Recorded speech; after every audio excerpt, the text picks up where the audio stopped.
President said, and there in May, we saw first time how 48 degrees Celsius will be there, and the outside temperature. And then midday we conducted a new test, and that made India a nuclear weapon state. And that also gave me another type of happiness. Then I said, okay, these are all some different, some space. I said, we prepare for the nation. I prepared for the nation, India 2020 vision. How by the year 2020, India can be an economically developed nation. We give a blueprint, a roadmap in 1998 with a complete area specified and what should be done. And this book, finally a book also come, India 2020 is famous book, and all these six, another work, and including parliament discussed, and politically they accepted in those days. So all this happened. But she was nothing impressed, my student. You know, student, when you are taking class, you will know.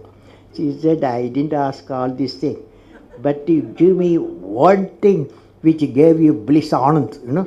Bliss means anand, equivalent is anand. Now, finally, I told her, see, when I was in DRDL Hyderabad, I was working as a director of the establishment, and also my specialization composite material, how to make a composite material. The Agni missile, the introduction I gave for Agni, carry what is called a heat shield, because when it re-enters with 15 times the sound speed, re-entry time, before 2000 kilometers goes, the temperature outside will be normally 4500 degree Kelvin. It will be burning, it's a flame. That means inside the nose cone, inside the heat shield, the material what you carry, it may be any important material, and that should be in temperature, the room temperature what you are having. This is the requirement. So we developed a material what is called carbon-carbon material. You know carbon composite. This carbon-carbon material, we developed at the tip we have put this fellow, so that whenever temperature, very high temperature flame comes in, this will protect the inside, will be always 25, 28 degrees Celsius. So this very light material we used. So this is called heat shield for Agni. One day, a orthopedic friend, Professor B.N. Prasad, at that time he was in Nizam Institute of Medical Science. He is an orthopedic surgeon. One day, he was visiting me. Orthopedic surgeon was visiting my lab. I showed him the precious thing, the heat shield. He lifted, he found it's very light, very light, very light. He was always saying very light. And heavy. Strength also, you say very high temperature, strength also very low. So strength will be kept always. So all these things was highly impressed. He said, Kalam, I want to take you to my orthopedic ward in Nizam Institute of Medical Science. So he put me in his car, took me to the hospital, and took me to the orthopedic ward, where are 30-40 people who are having knee surgery.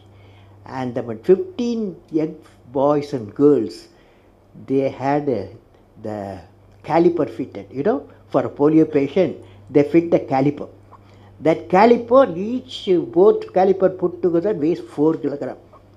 He told me, see that as soon as we went, they were removed that caliper, they did not wear it. As soon as they saw the doctor, immediately started fitting it. So heavy, it's not so uncomfortable. He told me, you see the scene, and you have got a fantastic material. What the use of missile? Why not you use that material, missile material?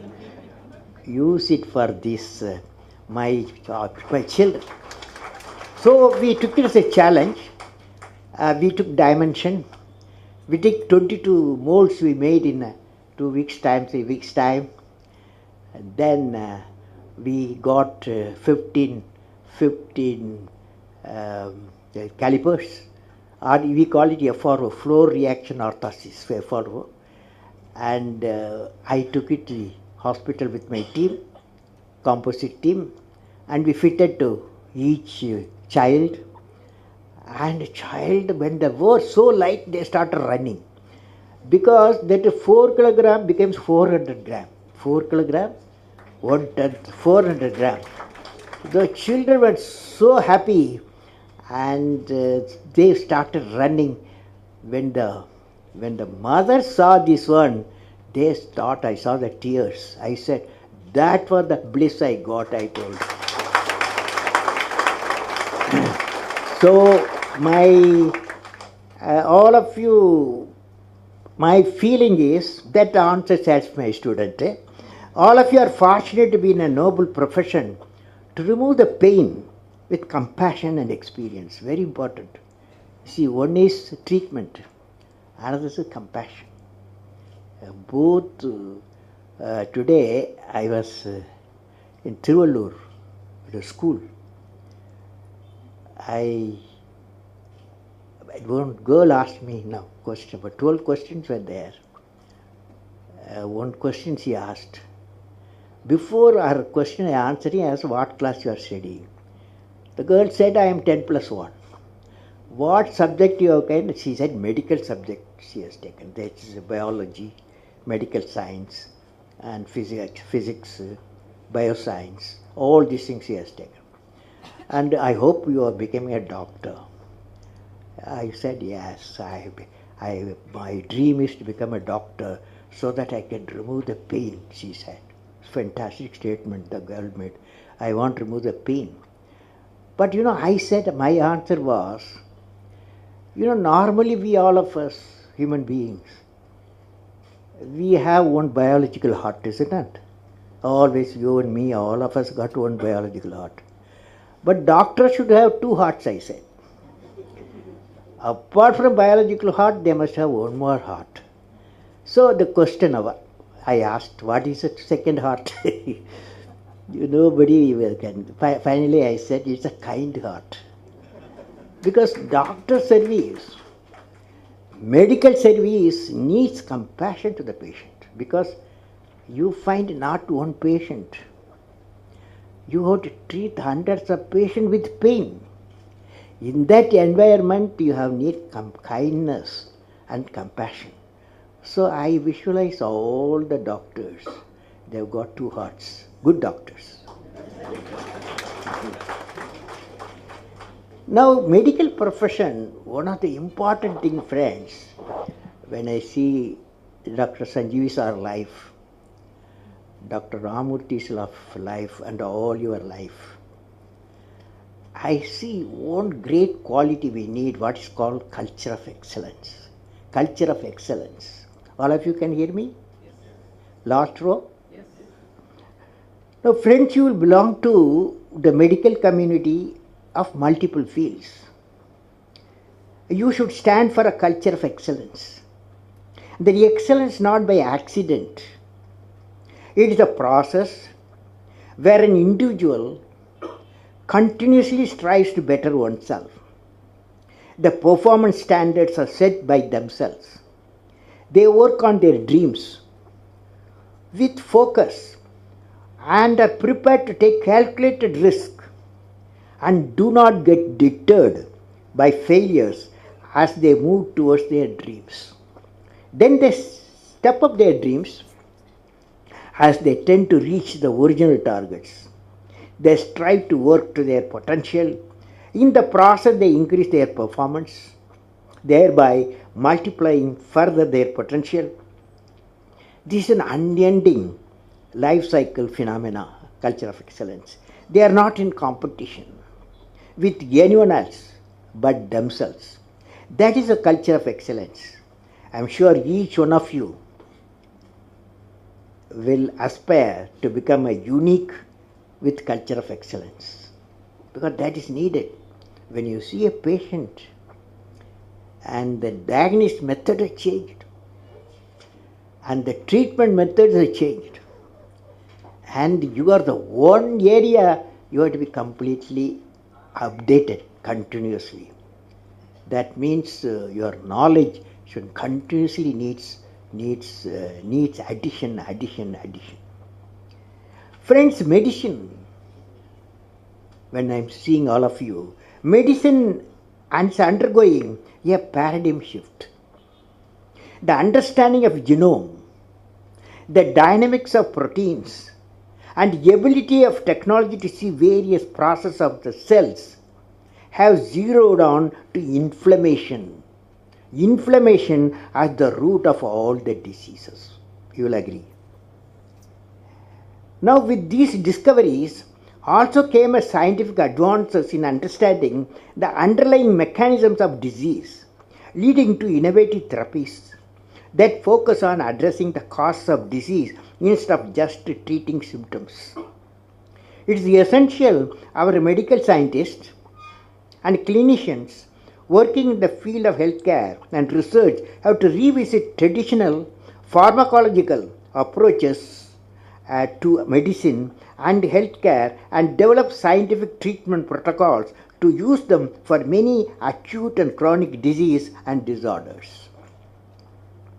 Now, when I am telling you in 2013, that is last year, cancer research found a sea change in research and development, because I visited Anderson Laboratory in USA. According to the Science Journal, it's called the Advanced of Sciences AAS, promising results emerged from the clinical trials of cancer immunotherapy, in which treatment target the body's immune system rather than tumors directly. Tumor flow, in cancer, you will treat something, it will come somewhere else. Okay, so the question is, the 2013 research says the immune system targets the body's immune system rather than the tumors directly. The treatment pushed T cells and other immune cells to combat cancer.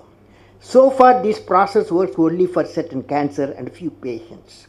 It is considered to be an important scientific breakthrough. Though the ultimate impact on the disease is not known, it was reported the results so far have been highlighting its success. It is possible immunotherapy in future may find solution for many other diseases. Only person I can ask Anda Amma whether it's possible. I was there a few weeks back at Edinburgh University. I saw something I thought sharing to the young doctors.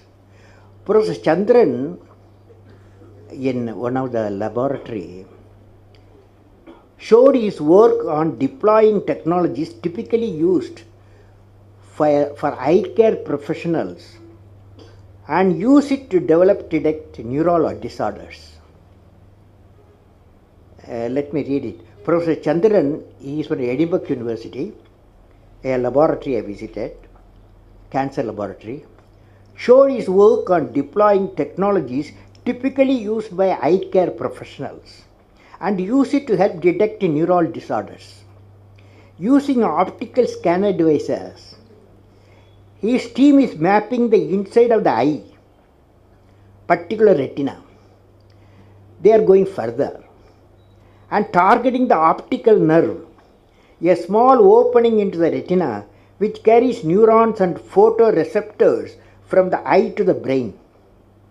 Using the advanced technology, they are able to peep down the optical nerves in the specific region of the brain and make a longitudinal and cross-section image of it. He showed me a number of images.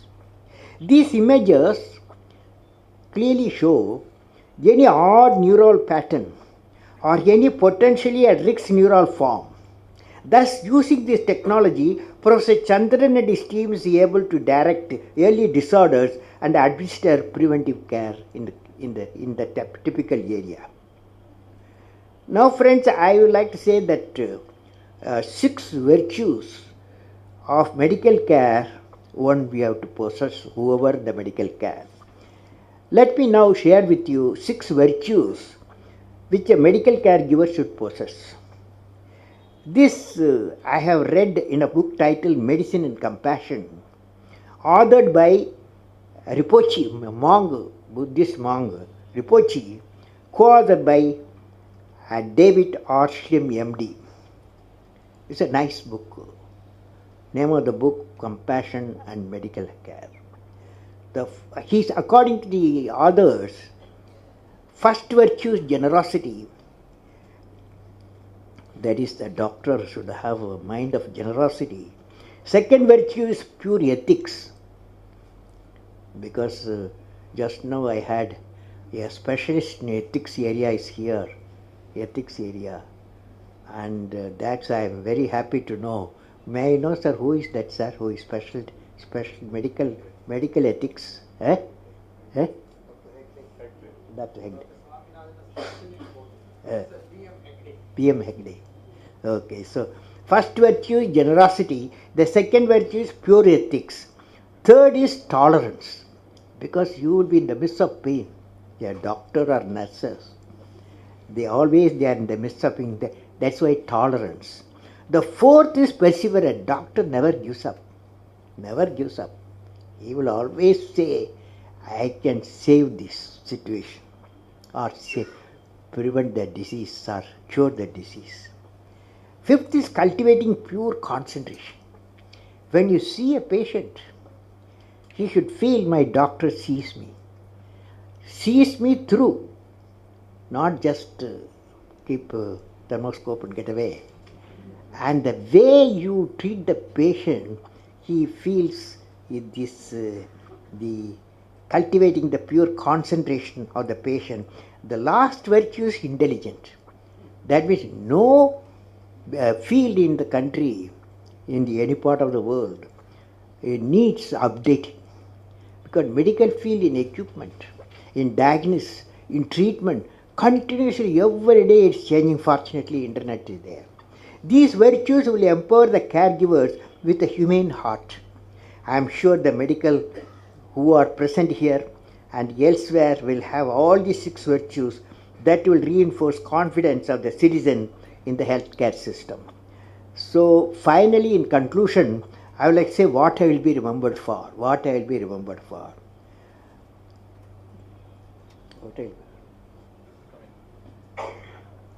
First, friends, I want to leave you with a thought today. What is the one action which will make you great? Every one of you has a page in the history of the world. What is that page? How do you make that page which is going to be referred by the prosperity? There is a need to give a vision to your ambition. What I will be remembered for, what I will be, each one of us has to ask the question, what I will be remembered for. And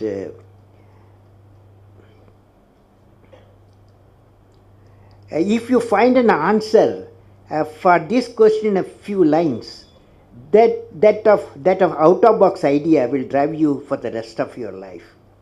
You will definitely thinking something different on our out-of-box mission. What are they? Can I visualize along with you? I am not a doctor, but I want to visualize along with you. Each one of you will derive your own vision to remember. For example, you see this light.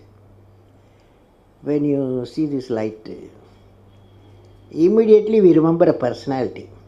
Even though electricity was discovered, Faraday, long ago, but application was given a person, Thomas Alva Edison. When the light you see Thomas Alva Edison. When the telephone bell rings, you remember Alexander Graham Bell.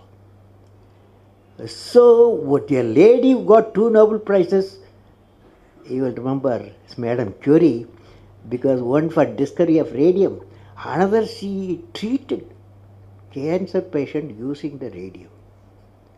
For both she got 2 Nobel Prizes. So they are all unique people. So what I will be remembered for, you will be definitely thinking something different. And out-of-box mission today, what are they? You are going to say today what I will be remembered for. Can I visualize along with each one of you will derive your own vision. I am not putting boundary condition. Will you be remembered for bringing smiles of health and joy to all the patients? When the patient reaches you, you will be having haunted by patients. but smile, can you wear the smiles? Will you be remembered for helping creating a unique cost-effective vaccine against malaria? Malaria is not going out of our country. And thereby saving more than 1 million people, mostly children, and who are in trouble. Will you be remembered for creating a roadmap for reviving the 23,000 primary healthcare centers across the nation, which would enable them to deliver the much needed primary health facilities to a remote region? Madras doctors want to be in Madras. Nobody wants to go to the primary health centers. Will you be remembered as a champion of preventive? This is very important, sir. Will you be remembered as a champion of a preventive health care in the areas of cardiology, diabetic, and infectious diseases? Because you would be the great teacher. You are treating a patient. Patient doesn't come alone. He comes with his family. And when the patient gets cured, you become a teacher. When you teach, when you tell him why he got the disease, how it can be prevented, he will give you attention to you. He will care for you. Will you be remembered as a great teacher in preventive care for diseased families of patients? Will you be remembered for contributing in a unique way in finding a cure for diseases such as cancer and HIV? Now friends, my best wishes to all of you for success in your mission of removing the pain of the needy patient. May God bless you all.